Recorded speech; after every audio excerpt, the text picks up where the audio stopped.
कहानी का नाम गौ माता और स्वार्थी किसान। बहुत समय पहले एक छोटे से गांव में हरिराम नाम का एक किसान रहता था। वह खेतों में मेहनत करता पर हमेशा शिकायत करता कि उसके पास पर्याप्त अनाज नहीं है और न ही कोई सहारा।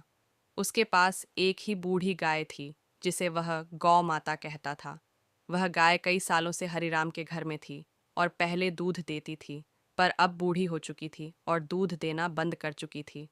हरिराम अब उस गाय को बोझ समझने लगा था। वह सोचता था, यह गाय अब किसी काम की नहीं, बस खाती है और बैठी रहती है। मुझे इससे छुटकारा पा लेना चाहिए। एक दिन सुबह सुबह वह गाय को जंगल में ले गया और वहां छोड़ आया। गाय उसकी ओर देखने लगी, जैसे पूछ रही हो, क्यों? पर हरिराम बिना पीछे देखे लौट आया। गौमाता जंगल में अकेली भटकने लगी। भूख, प्यास और जंगली जानवरों का डर उसे सताने लगा, लेकिन वह शांत रही। उसने सोचा, जो होना है सो होगा। उसी जंगल में एक साधु तप कर रहा था। उसने गौ माता को देखा और पहचान लिया कि यह कोई सामान्य गाय नहीं, बल्कि एक पुण्यात्मा है। वह गाय को अपने आश्रम ले गया और उसकी सेवा करने लगा। धीरे धीरे गाय फिर से स्वस्थ हो गई। कुछ समय बाद वह फिर से थोड़ा दूध देने लगी। साधु उस दूध को बच्चों में बांटता, बीमारों को पिलाता और खुद भी उससे भोजन बनाता।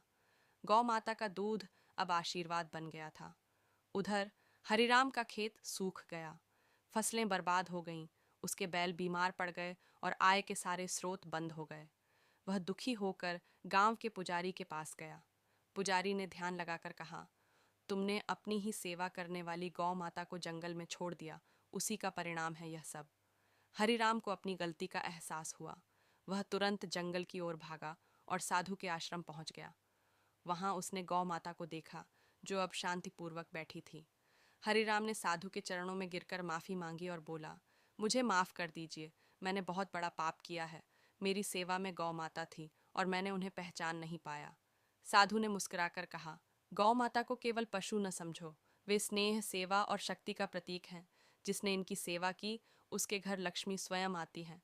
हरिराम ने गौ माता को प्रणाम किया और वचन दिया कि अब वह उन्हें माँ की तरह सेवा करेगा। गौ माता भी जैसे उसे पहचान गई और उसकी ओर स्नेह से बढ़ी। हरिराम उन्हें लेकर अपने घर लौटा और सचमुच धीरे धीरे उसकी किस्मत फिर से बदलने लगी। सीख: गाय केवल एक जानवर नहीं, बल्कि सेवा, त्याग और समर्पण की मूर्ति है।